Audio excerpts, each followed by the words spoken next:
Okay. Stove பற்ற நம்ம வந்து ரொம்ப நாள் கழிச்சு தாங்க வீடியோ போட்டுருக்கோம். இன்றைக்கி வந்து பூண்டு குழம்பு நம்ம செய்கிற இது வந்து பூண்டு குழம்பு. அதுக்காக நான் வந்து ஒரு 50 கிராம் பூண்டு எடுத்துருக்கேன். அதை வந்து பொடியாக நறுக்கி வச்சுருக்கேங்க. நீல வாக்கில் பொடியாக நறுக்கி வச்சுருக்கேன். 2 வெங்காயம் பொடியாக கட் பண்ணி வச்சுருக்கேன். ஒரே ஒரு சின்ன தக்காளி, இது நீங்கள் விருப்பப்பட்டால் போட்டுக்கலாம், இல்லைன்னா அவாய்ட் பண்ணிக்கலாம். ஒரே ஒரு பச்சை மிளகா ஃப்ளேவருக்காக வச்சுருக்கேன். இதுவும் நீங்கள் விருப்பப்பட்டால் போட்டுக்கலாம், இல்லாட்டி வேண்டாம். நான் அந்த ஃப்ளேவருக்காக தான் வச்சுருக்கேன். கொஞ்சம் கருவேப்பிலை, கொஞ்சமாக கருவேப்பிலை. இந்த தக்காளி போடலைன்னா நீங்கள் வந்து ஒரு வாரம்லாம் வச்சு சாப்பிட்லாம். இந்த குழம்பு தக்காளி போட்டிங்கன்னா ஒரு 3 நாள் வச்சு, அவ்வளோதான். இருக்கும் நீங்கள் தக்காளி போடாமையே கூட செய்யலாம். நான் வந்து இதுக்கு கடலெண்ணெய் யூஸ் பண்ணுறேங்க. கடலெண்ணெய் நல்லெண்ணெய் கூட யூஸ் பண்ணிக்கலாம்.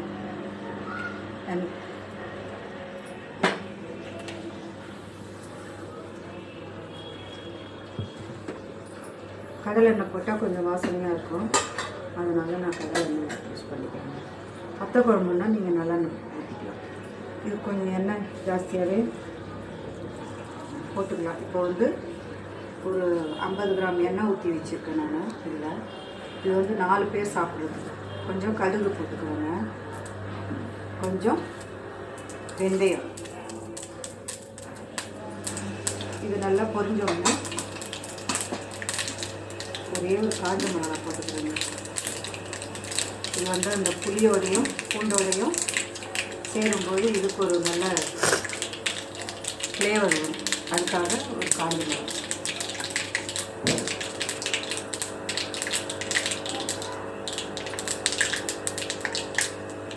இப்போ வந்து ஃபஸ்ட்டு பூண்டு போட்டுக்கிறேங்க. இதில் இந்த கடுகும் வெந்தயமும் பொரிஞ்சாச்சு.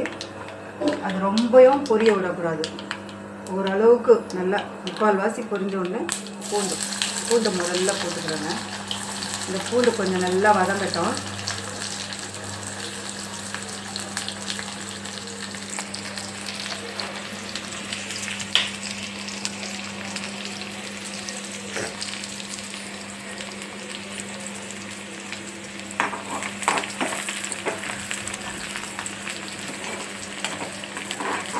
பூண்டு ஒரு 50 கிராம் பூண்டு எடுத்துருக்கேங்க நான்.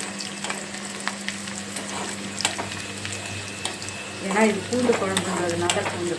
நீங்கள் இந்த ஸ்டேஜில் வந்து நீங்கள் வத்த குழம்பு, இந்த சுண்டக்காய் வத்த குழம்பு, இல்லை மணத்தக்காளி வத்த குழம்பு, இந்த மாதிரி ஏதாவது ஒரு வத்த குழம்பு வைக்கும்போது இந்த பூண்டோட இது வந்து கொஞ்சம் கம்மி பண்ணிக்கலாம்.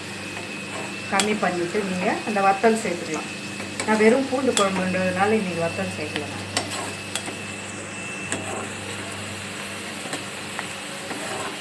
பூண்டு சேர்க்கறது ரொம்ப நல்லதுங்க. நம்மளுக்கு வாயு தொல்லை, இந்த கால் வலி, மூட்டு வலி, இதெல்லாம் வாயுனால வர்றது தான்.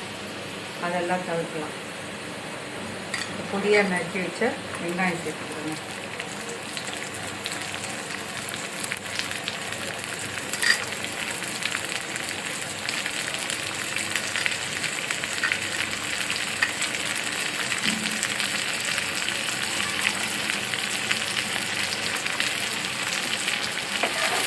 வெங்காயம் நல்லா வதங்கணும்.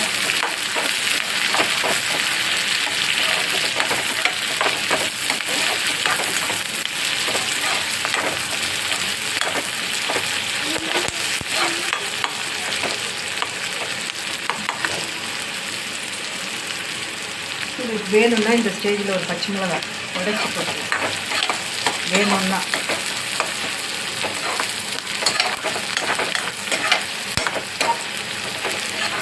இந்த மழை நாளைக்கு இந்த குழம்பெல்லாம் நல்லா இருக்குங்க சாப்பிட்றதுக்கு. நமக்கு வெயில் சீசனில் வந்து இதெல்லாம் சம்மர்லெல்லாம் சேர்க்க முடியாது, அது ஹீட்டு ஜாஸ்தி ஆகும்.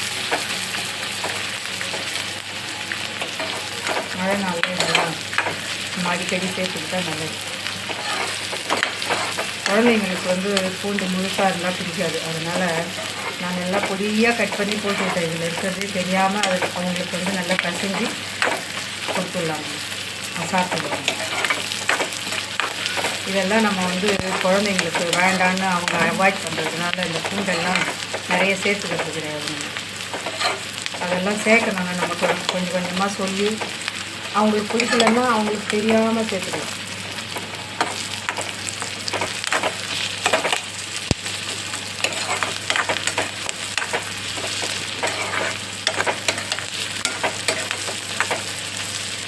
இன்னொரு வீடியோவில் இந்த மழை காலத்துக்கு ஏற்ற மாதிரி வேப்பம்பூ போட்டு ஒரு வத்தக்குழம்பு காமிக்கிறாங்க உங்களுக்கு. அதெல்லாம் இப்போ எல்லோரும் மறந்துட்டாங்க. அந்த வேப்பம்பூ எல்லாம் சேர்த்துக்கிறது இல்லை. அது ஒரு டேஸ்ட்டாக நல்லா தாங்க இருக்கும். அது ஒரு 2 பிடி பிடிக்காதவங்க கூட ஒரு 2 பிடி சாப்பிட்லாம். நல்லாயிருக்கும், நல்லாவே இருக்கும். பிடிச்சவங்க நல்லாவே சாப்பிடுவாங்க. ரொம்ப அந்த கொஞ்சம் லைட்டாக அந்த கசப்பு தன்மை இருக்கும். அதனால் ஒரு 2 பிடி சாப்பிட்லாங்க. நல்லெண்ணெய் போட்டு பண்ணணும்.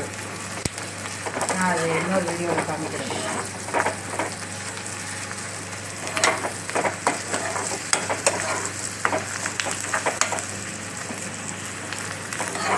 அதாங்க செய்கிறேன். இப்போவும் அதே மாதிரி தான் இருக்கேன்.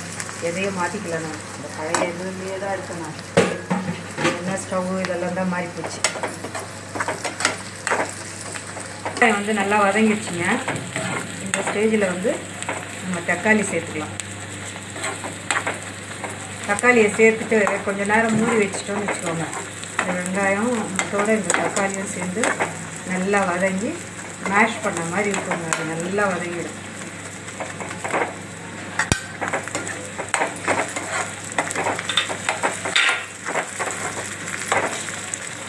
இந்த ஸ்டேஜில் கொஞ்சம் கல்லுப்பு போட்டுக்கலாங்க.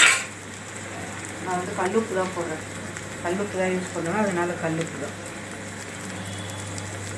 இதுக்கு எவ்வளோ இந்த குழம்புக்கு ஏற்ற உப்பு சேர்க்கணுமோ அதை சேர்த்துக்கலாம். இப்போவே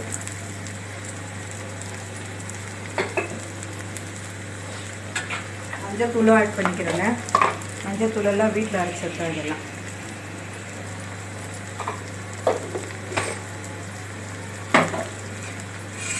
நம்ம எல்லாத்துலேயுமே கை போடக்கூடாது. ஆனால் அந்த கை போட்டால் தான் அந்த கை பக்குவம்னு சொல்கிறாங்க. அது வந்து அந்த கையில் தாங்க வரும்.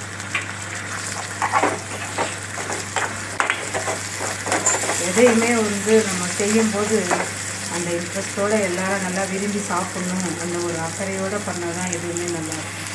என்னமோ நம்ம கடமைக்கு செய்கிறோம்னு செஞ்சால் அந்த டேஸ்ட்டு வராதுங்க. நம்ம அதோடு நம்ம இதுவாகி பண்ண நம்ம பசங்களுக்கு நல்லது. பெரியவங்க எது விரும்பி சாப்பிடுவாங்க, அவங்கெல்லாம் சாப்பிடணும், அந்த ஒரு அக்கறையில் பண்ணோம்னா எதுவுமே நல்லாயிருக்கும். இந்த மாதிரி இந்த வத்தக்குழம்பு மட்டும் ஸ்டெப் பை ஸ்டெப்பாக பண்ணும்போது அது நல்லாவே வருங்க. இது கொஞ்சம் நேரம் மூடி வச்சுருந்தேன். நான் மூடி வச்சுட்டு அதுக்கப்புறம் உங்களுக்கு வதங்கின அப்புறம் அந்த ஸ்டேஜ் காமிக்கிறேன்.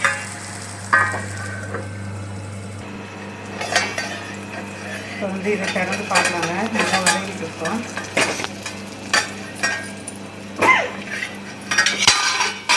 பாருங்கள், நல்லா வதங்கியாச்சுங்க. இந்த மாதிரி பண்ணிட்டோம்னா நம்ம குழம்பு சாப்பிடும்போது அதில் வந்து வாயில் அடிப்படாமல் அந்த குழம்புலையே அது இதுவாகிட்டு இருக்கும். அப்போ அந்த டேஸ்ட் வந்து ரொம்ப நல்லாயிருக்கும்.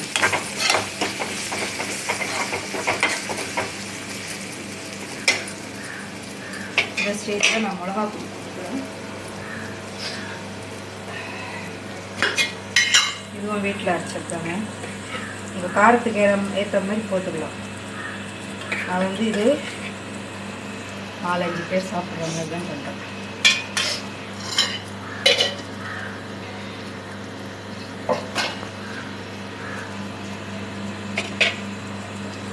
ரெண்டு ஸ்பூன் மிளகா பொடி போட்டுருக்கேன். இதில் 2 கரண்டினா ஒரு 4 ஸ்பூன் இருக்கணும். எல்லாமே குழம்பு மிளகாய் தூள் தான். அதுலேயே தனியாக இதெல்லாம் மிக்ஸ் ஆகிருக்குது. நான் வந்து குழம்பு மிளகா பொடிக்கு இந்த மாதிரி வத்த குழம்புக்கெல்லாம் பொடி தனியாக அரைச்சிடுவேன். அதுக்கேற்ற மாதிரி அந்த மிளகு சீரகம் இதெல்லாம் பொடி தனியாக அரைச்சி போடுவேன். மிளகாத்தூள் தனியாக, இந்த மல்லியும் மிளகாவத்தலும் போட்டு ஈவனாக போட்டு அரைச்சி வச்சுடுங்க. இப்போ இந்த ஸ்டேஜில் நான் புளி கரைச்சி வச்சுருக்கேன். சின்ன எலுமிச்சம்பழ சைஸ் புளி தான் கரைச்சி வச்சுருக்கேன். அதை வந்து இப்போது ஊற்ற போகிறேன். இது வந்து தண்ணியாக தான் நான் ஊற்றுறேங்க. கையில் வடிகட்டிட்டு ஊற்றி தண்ணியாக தாங்க ஊற்றணும். அது கொஞ்சம் நேரம் சுண்டினா தான் அந்த டேஸ்ட் வரும். நம்ம கொஞ்சம் சீக்கிரம் ஆகணும்னு சொல்லிவிட்டு நம்ம திக்காக ஊற்றிட்டோம்னு வச்சுக்கோங்க, அது வந்து கொதிக்கிற நேரம் கம்மியாகும், ரொம்ப சீக்கிரம் சுண்டிடும். அதனால் இது வந்து நல்லா சுண்டி வரணுங்க. சுண்டி வரும்போது உங்களுக்கு இதை காமிக்கிறேன். அவ்வளோதாங்க. இது 2 நாள் வச்சு சாப்பிடும்போது உங்களுக்கு கொத்தமல்லி கருவேப்பிலை இதெல்லாம் ஒன்றுமே போட தேவையில்லை. இது கருவேப்பிலை போட்டுக்கிறேன் நான் கொஞ்சம் நாள், 2-3 நாள்ன்றதுனால தான் அந்த கருவேப்பிலை போட்டேன். இல்லாட்டி அதே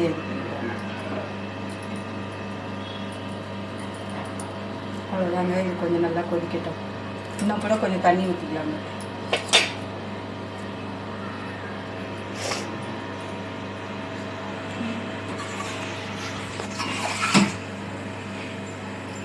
சமையலில் மட்டும் எப்போவுமே அவசர சமையலே இருக்கக்கூடாதுங்க. எப்போவுமே பொறுமையாக தான் பண்ணணும் நம்ம. அவ்வளோதாங்க. இது முடிஞ்ச உடனே நான் உங்களுக்கு காமிக்கிறேன்.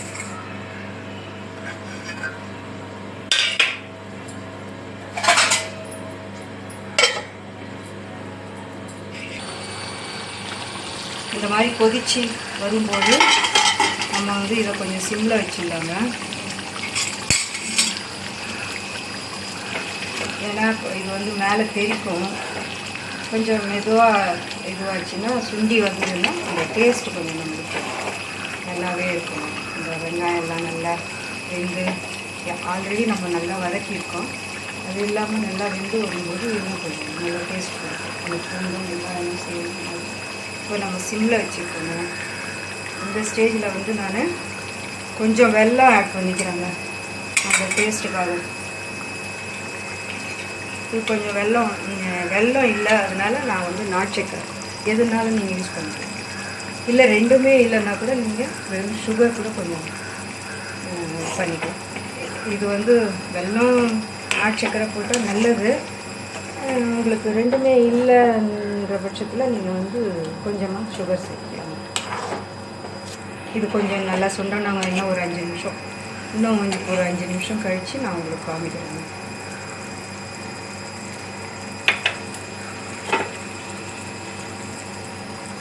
இந்த ஸ்டேஜ் பார்த்துக்கிட்டிங்களா? இது வெல்லம் போட்டாச்சு. இப்போ இந்த வெல்லம் போட்ட உடனே அதோட கலரு இதெல்லாம் கொஞ்சம் டிஃப்ரெண்ட்டாகவே உங்களுக்கு வரும்.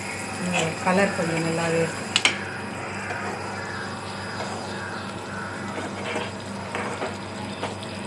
ஒரு 5 நிமிஷம் கழித்து நம்ம ஆஃப் பண்ணிடலாம். ஆஃப் பண்ண அப்புறம் உங்களுக்கு காமிக்கிறேன். 5 நிமிஷம் கழித்து நம்ம காமிச்சிட்டு நான் ஆஃப் பண்ணிடுறேங்க. அவ்வளோதாங்க. இது முடிஞ்சிடுச்சிங்க. எண்ணெய் எல்லாம் பிரிஞ்சு நல்லா வந்தாச்சு. இப்போ வந்து இதை ஆஃப் பண்ணிக்க போகிறேன். இது வந்து இந்த வத்த குழம்பு உங்களுக்கு பிடிச்சதுன்னா லைக் பண்ணுங்கள், கமெண்ட் பண்ணுங்கள், சப்ஸ்கிரைப் பண்ணுங்கள் இந்த அம்மாக்காக.